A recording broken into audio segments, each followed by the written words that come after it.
नमस्कार. लोकात्मा न्यूज चॅनलमध्ये आपले हार्दिक स्वागत. बातमी आहे जालना येथून. जालना जिल्ह्यात पोलिसांकडून अल्पवयीन व वडिलांना मारहाणीचा आरोप. पीडित कुटुंबाची न्यायासाठी धाव. चोरीच्या संशयावरून चौकशीच्या नावाखाली मारहाण केल्याचा आरोप. पोलीस अधिकाऱ्यांवर कारवाईची मागणी. जालना जिल्ह्यातील भोकरदन तालुक्यातील तीर्थक्षेत्र जाळीचा देव येथे पोलिसांच्या कारवाईवर गंभीर प्रश्नचिन्ह उपस्थित करणारी घटना समोर आली आहे. 2 वर्षांपूर्वी झालेल्या चोरीच्या प्रकरणाच्या संशयावरून एका विधी संघर्षग्रस्त अल्पवयीन मुलाला व त्याच्या वडिलांना पोलिसांनी चौकशीसाठी ताब्यात घेत अमानुष मारहाण केल्याचा गंभीर आरोप पीडित कुटुंबियांनी केला आहे. मिळालेल्या माहितीनुसार दिनांक 2 एप्रिल 2026 रोजी पारद पोलीस ठाण्याचे कर्मचारी संबंधित मुलाला फक्त विचारपूस करायची आहे असे सांगत घरातून घेऊन गेले. मात्र पोलीस ठाण्यात नेल्यानंतर मुलावर 2 वर्षांपूर्वीच्या मेडिकल चोरीचा गुन्हा कबूल करण्यासाठी दबाव टाकत मारहाण करण्यात आल्याचा आरोप आहे. पीडित मुलाच्या आईने प्रसारमाध्यमांशी बोलताना डोळ्यात अश्रू आणत सांगितले की माझा मुलगा इयत्ता 10वीत शिकत आहे. पोलिसांनी त्याला विनाकारण आरोपी ठरवून मारहाण केली. माझ्या पतीला देखील पोलीस ठाण्यात बोलावून त्यांच्यावर दबाव टाकत मारहाण करण्यात आली. आम्ही गरीब असल्यामुळे आम्हाला खोट्या गुन्ह्यात अडकवण्याचा प्रयत्न केला जात आहे. तसेच संबंधित महिलेनुसार पोलीस अधिकाऱ्यांकडून शिवीगाळ व अपमानास्पद वर्तन करण्यात आले. या घटनेमुळे कुटुंब मानसिकदृष्ट्या खचले असून समाजात बदनामी झाल्याची भावना त्यांनी व्यक्त केली आहे.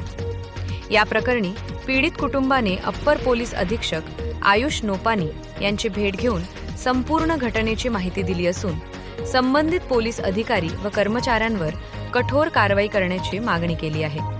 दरम्यान सामाजिक कार्यकर्ते व मातंग मुक्ती सेनेचे जालना जिल्हाध्यक्ष विष्णू गोखणे यांनीही या घटनेचा निषेध करत निष्पक्ष चौकशीची मागणी केली आहे. घडलेला प्रकार अत्यंत गंभीर असून दोषी पोलीस अधिकाऱ्यांवर तात्काळ कारवाई झाली पाहिजे असे त्यांनी म्हटले आहे. लोकात्मा न्यूज चॅनलसाठी प्रतिनिधी तरंग कांबळे, जालना. माझं नाव रेखा विजय गायकवाड आहे, राहणार जाळीचा देव. 2 तारखेला अशी घटना घडली की अचानक आम्हाला धक्का बसला. आमच्या घरी नेमकं टँकर आलं होतं. आम्ही पाणी भरत होतो, मी, माझा मुलगा, माझा मालक. अचानक पोलीसवाल्याची गाडी आली आमच्या दारापुढं. आम्हाला म्हणते की तुमच्या पोराला आम्हाला फक्त फिंगरसाठी विचारपूस करायसाठी न्यायचं आहे. आम्ही म्हणलं ठीक आहे साहेब, त्यांनी काही केलेलं नाही आहे. आम्ही जर तुम्हाला म्हणू नेऊ नका, हा आमचा एक गुन्हा झाला, तुमच्यामध्ये दखलंदाजी झाली, पण आम्ही असं नाही करणार. आम्ही केलेलं नाही आहे, त्यांनी बिचाऱ्यांनी केलेलं नाही आहे. तो बिचारा शाळा शिकतो आणि मोलमजुरी करतो, त्याचा तो पोट भरतो, आमचं बी पोट भरतो तो. पण पोलीसवाल्यांनी बोललं असं की तुम्ही काय करा, आम्ही याला घेऊन जातो पारद पोलीसवाल्यांनी माने आणि नेमानेनी की तुम्ही दोघं नवरा बायको पाठीमागणं या आणि तुमच्या पोराला घेऊन जा पारद पोलीस स्टेशनला येऊन. आम्ही गेलो. 2 तास झाले, 3 तास झाले, 3.5 तास झाले. मी म्हणलं साहेब आता बोलवतील, नंतर बोलवतील. मग जसं 4.25 तास लागला, साहेबांनी माझ्या मालकाला बोलवलं. माझे मालक मध्ये गेले, विचारपूस करायला लागले. उलट माझ्या मालकावरच दामदट्टी देणं चालू झाली की मेडिकलची चोरी बाबा तू केली आणि तू कबूलच कर. नाही जरी कबूल केली तर मी तुझ्यावर हा आरोप टाकीनच. कशा करता टाकीन? हां, त्या साहेबाला फोनावर फोन चालू होते लोकांचे. कोणाचे चालू होते हे तर आम्हाला बी नाही माहिती. आम्ही गरीब आहे म्हणून आमच्यावर असा अत्याचार करता तुम्ही कशामुळं? हां, त्याचं कारण काय आहे? आम्ही मराव का जगाव हे मला सांगा थोडंसं. आता काय मागणी? आमची मागणी एवढी आहे की जो नेमका चोर आहे ते बाहेर शोधून काढा. आमची इज्जत जशी मातीमध्ये घातली ना तशी आमची इज्जत आम्हाला परत वापस द्या. तुम्ही कशामुळं आमची इज्जत मातीत घातली? कशामुळं मारलं माझ्या मालकाला की धमकी दिली विचारू नका तुम्ही लगे. त्याला धमकी दिली ती हातावर मारायची, पण त्या हातावरती जखम बघितली होती त्याच्यामुळे हातावर त्याला वाटलं की कळेल लोकांना की मारलं म्हणून हातावर न मारता यांना खाली बसवलं. असे गुडघ्यावानी आणि रपारप 2-3 बेल्ट रपारप वाजवले लगे. मला इथून तर त्या तिथपर्यंत आवाज आला असा. मी उठून जायला बघायला लागली तर मधामध्ये एक अधिकारी आला आणि मला बोलत आहे तुम्ही मधामध्ये जाऊ नका. तुम्ही जर मधामध्ये गेला ना तो ताव तुमच्यावर निघेल. आणि त्याच्या अगोदर माझ्यावरच तो ताव निघला होता की ताई तुम्ही एका कोपऱ्यात गपचूप बसून राहा.